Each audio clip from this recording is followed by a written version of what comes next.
दो भाइयों के बीच के झगड़े का फायदा दूसरा कोई उठाता है। गंदे सी संपत्ति के चक्कर में कितने ही परिवार आपस में लड़ झगड़ कर बिखर गए और दोस्त समय को देते रहे। ऐसे ही परवीन और नवीन थे, जो सगे भाई थे, लेकिन रिश्ता ऐसा कि दुश्मन भी शर्मा जाए, रैर ऐसी कि एक दूसरे को फूटी आंख ना सुहाए। फिर एक दिन कहते हैं समय राजा को रंग, रंग को राजा बना देता है। कभी यह अधूरा सच लगता है, जब हम गलतियां करते हैं तब करनी कुछ समय से जोड़ देते हैं। इस कहानी के किरदार के साथ कुछ ऐसा ही हुआ। दो सगे भाई एक दूसरे के दुश्मन बन गए।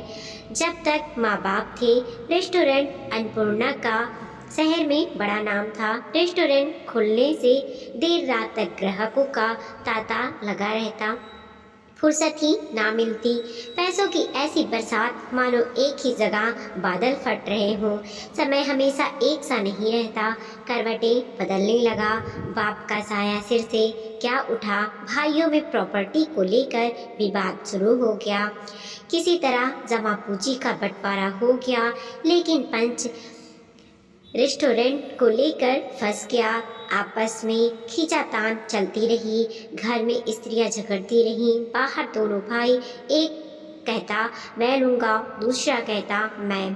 खबर तो पंख लगे। उधर रिश्ते के मामा नीमचंद के कान खड़े हो गए। बिना विलंब किए वह अपनी पत्नी और बड़े बेटे को लेकर उनके घर पहुंच गए।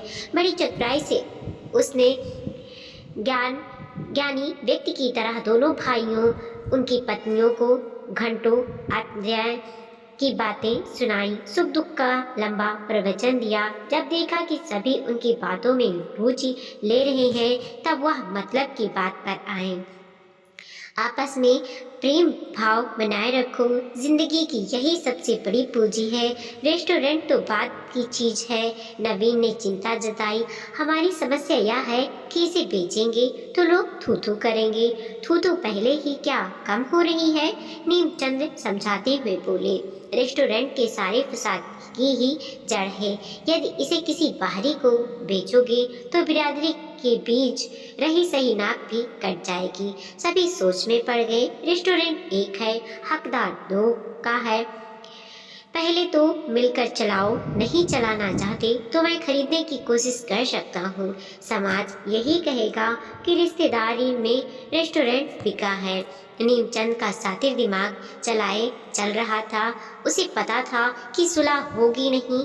रेस्टोरेंट दोनों ही रखना चाहते हैं, यही उनकी समस्या है। रेस्टोरेंट बेचना इनकी मजबूरी है और उसे सोने के अंडे देने वाली मुर्गी को हाथों से जाना देने नहीं चाहते थे। आखिरकार उनकी कूटनीति सफल हुई। दोनों भाई रेस्टोरेंट उन्हें बेचने को राजी हो गए। नीमचंद्र ने सप्ताह भर में ही जमाया रेस्टोरेंट 2 करोड़ में खरीद लिया। बड़े भाई प्रवीण और छोटे भाई नवीन के बीच मसला हल हो गया, किंतु मन में कड़वाहट बढ़ गई। नीमचंद्र ने रेस्टोरेंट अन्नपूर्णा के बोर्ड के नीचे पुराना नाम बदलकर प्रो नीमचंद एंड सन्स लिखवा दिया। रेस्टोरेंट के पुराने स्टाफ से लेकर फर्नीचर, काउंटर कुछ नहीं बदला, एकमात्र मालिकाना हक बदल गया। दोनों भाई जब भी रेस्टोरेंट के पास से गुजरते खुद को ठगा महसूस करते। अब दोनों पश्चाताप की आग में जलने लगे। दोनों के परिवार पुश्तैनी मकानों में अलग अलग रहा करते थे। दोनों के प्रवेश द्वार अगल बगल थे, बरामदे जुड़े हुए थे, लेकिन बीच में ऊंची दीवार खड़ी थी। दोनों भाइयों की पत्नियां एक दूसरे को फूटी आंख ना देखती। बच्चे समझदार थे मगर मजबूर। भाइयों के बीच कूटता इतनी थी कि एक बाहर निकलता तो दूसरा उससे दूर जाने का इंतजार करता। सभी एक दूसरे की शक्ल देखना पसंद ना करते। रेस्टोरेंट खरीदने के बाद नीमचंद्र के दर्शन दुर्लभ हो गए। पहले कुशल क्षेम पूछ लिया करते थे, धीरे धीरे नीमचंद्र उनकी कहानी से गायब ही हो गए। ले देकर एक बुजुर्ग थे, गोकुल प्रसाद, उनके परिवार मित्र थे। जब उन्हें इस घटना की जानकारी हुई तो बड़ी दुख हुई। उसी दिन वो दोनों से मिलने उनके घर चले आए।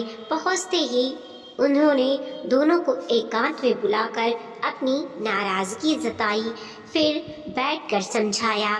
इस झगड़े में कितना नुकसान हुआ तुम लोग अच्छी तरह से जानते हो। नीमचंद्र ने चालाकी की है, लेकिन इसमें सारा दोष तुम लोगों का है। गलती हो गई दादा, रेस्टोरेंट हमारे भविष्य में ना था, सो चला गया। प्रवीण पीड़िती स्वर में बोला और दोनों हथेलियों से चेहरा ढक लिया। मूर्खता करते हो, दोष भविष्य और समय पर डालते हो। गोकुल प्रसाद ने निराश होकर लंबी सांस ली। सारे शहर में कितनी साख थी रेस्टोरेंट की, खून पसीने से सींचा था उसे तुम्हारे बाप दादा ने। नवीन बेचैन हो गया। छोड़िए, अब जी चलता है मेरा। रुपया है तुम्हारे पास, अब समझदारी दिखाओ। दोनों भाई अलग अलग रेस्टोरेंट खोलो, इसकी समझ तुम लोग रखते हो क्योंकि यह धंधा तुम्हारा पुश्तैनी है। प्रवीण को बात जम गई। सब ठीक है, पर एक ही इलाके में पहले से ही एक रेस्टोरेंट है, खानदान का नाम भी कुछ मायने रखता है, गोकुल प्रसाद ने कहा। मैं तुम्हारे पिता का दोस्त हूँ, गलत नहीं कहूँगा। खूब चलेगा, मैं आपकी बात मान लेता हूँ, प्रवीण ने कहा। इससे भी पूछ लो, इसे रेस्टोरेंट खोलना है या नहीं। नवीन भड़क उठा। क्या समझते हो, तुम खोलो और मैं हाथ पे हाथ धरे बैठा रहूं? ठीक है, तुम्हारे सामने ही खोलूंगा, देखना क्या हो गया है दोनों को। भाई हो कि क्या हो, इतना तो दुश्मन भी नहीं लड़ते। गोकुल प्रसाद झल्लाकर और उठने लगे। रुकिए दादा, भोजन करके जाना, प्रवीण के आग्रह किया। आज नहीं, जब तुम दोनों के मन मिलेंगे तब भोजन जरूर करूँगा। गोकुल प्रसाद ने अपनी छड़ी उठाई और अपने घर के लिए चल दिए। दोनों को आइडिया सही लगा। घर में पत्नियों की राय ली गई और जल्द ही किराए की जगह पर रेस्टोरेंट खोल दिए। संयोग ऐसा बना कि दोनों को रेस्टोरेंट के लिए जगह आमने सामने ही मिली। दोनों रेस्टोरेंट चल पड़े। कमाई पहले जैसे तो नहीं थी तो कम ही रुपए आने लगे, लेकिन कूटता नहीं की गई। दोनों में प्रतिस्पर्धा भी जमकर होने लगी। तू डाल मैं बात वाली बात हो गई। दोनों भाइयों में बड़े का रेस्टोरेंट ज़्यादा ग्राहक खींच रहा था। इस बात को लेकर नवीन को खासी परेशानी थी। आखिरकार उसने एक बोर्ड टांग दिया, लंच और डिनर 100 रुपये मात्र। परवीन ने देखी रेट गिरा दिया, लंच और डिनर 80 रुपये मात्र। ग्राहक को यही सब चाहिए। शहर के लोग लड़ाई का मज़ा ले रहे थे। मालिकों में तकरार बनी रहे और अपना फ़ायदा होता रहे। नवीन भी चुप नहीं बैठा। कुछ महीने बाद ही उसने फिर से रेट 75 रुपये कर दिए। मजबूरन परवीन को 60 रुपये पर आना पड़ा। इस तनातानी में 6 से 7 महीने गुजर गए और आखिर में दोनों रेस्टोरेंट के शटर गिरा गए। परवीन ने सदमा बर्दाश्त नहीं कर पाया।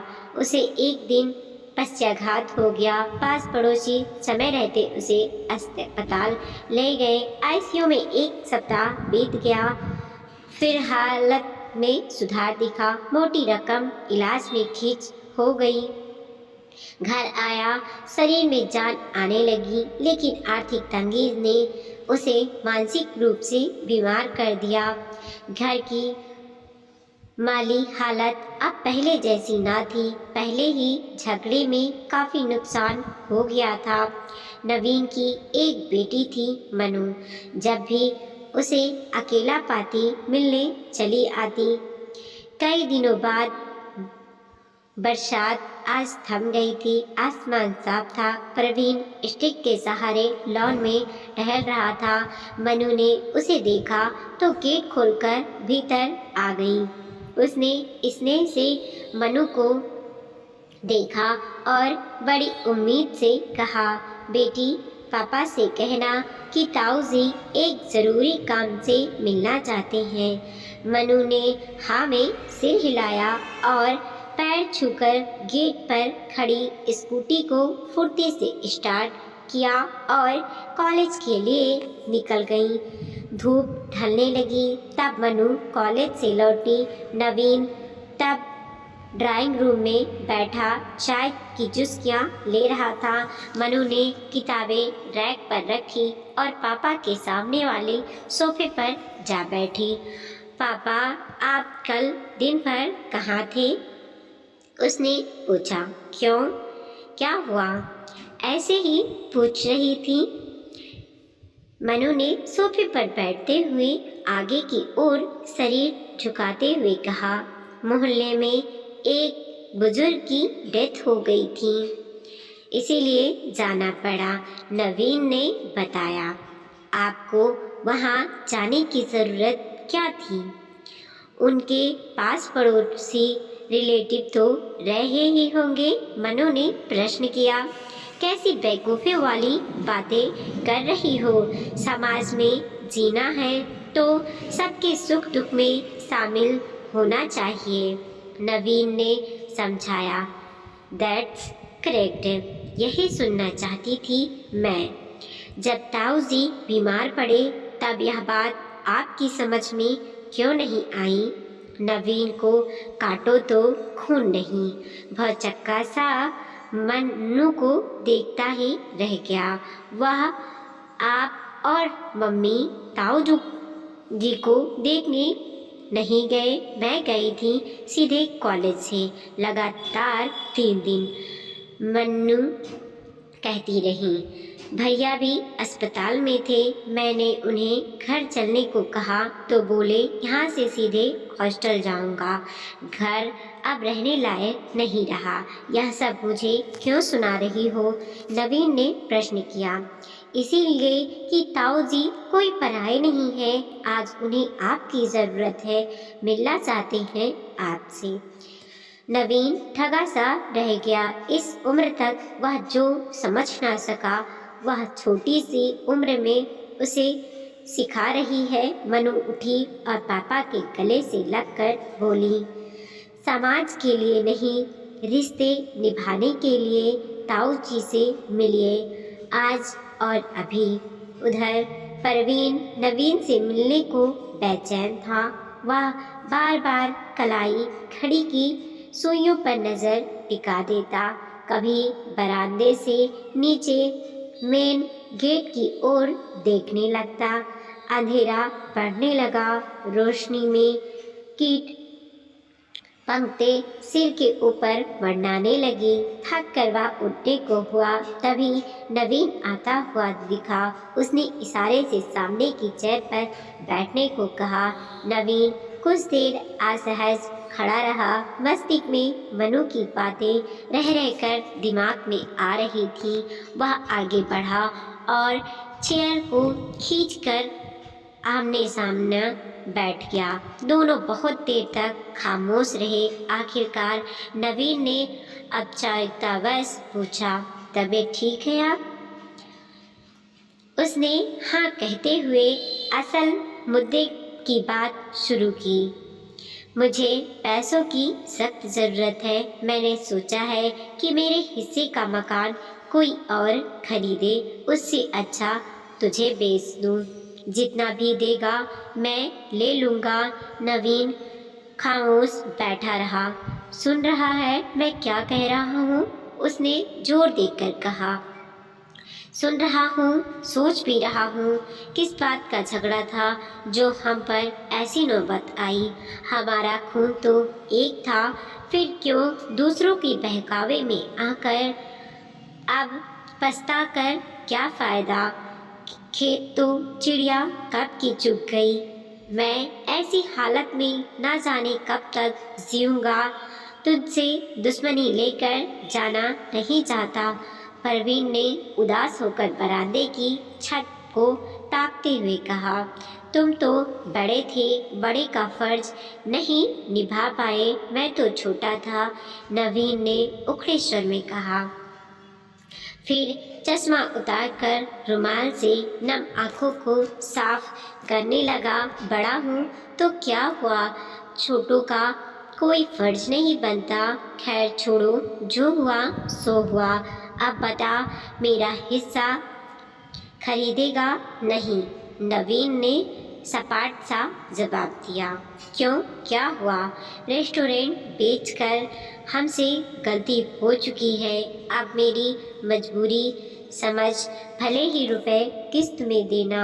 मैं अब किसी और का बचा कुचा जमीन बेचना नहीं चाहता। परवीन ने फिर से दुखी होकर वजह बताई।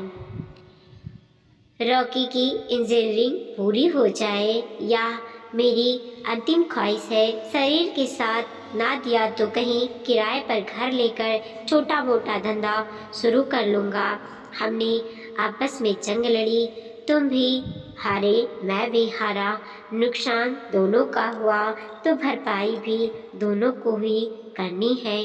तेरी मंशा क्या है मैं नहीं जानता, मुझे इतना पता है कि मुझे में अब लड़ने की ताकत नहीं है और लड़ना भी नहीं चाहता। प्रवीण ने टूटे स्वर में कहा। मैं लड़ने की नहीं, जोड़ने की बात कह रहा हूँ। नवीन ने कुछ देर सोचते हुए जोर देकर अपनी बात रखी। हम लोग मिलकर फिर से रेस्टोरेंट खोलेंगे। अब हम बेचेंगे नहीं, खरीदेंगे। नवीन उठते हुए बोला। आज मनु मेरी आंखें ना खोलती तो पुरखों की एक और निशानी हाथ से निकल जाती। प्रवीण आश्चर्य से नवीन को देखता रहा। उसकी आंखें एकाएक बरसने लगी।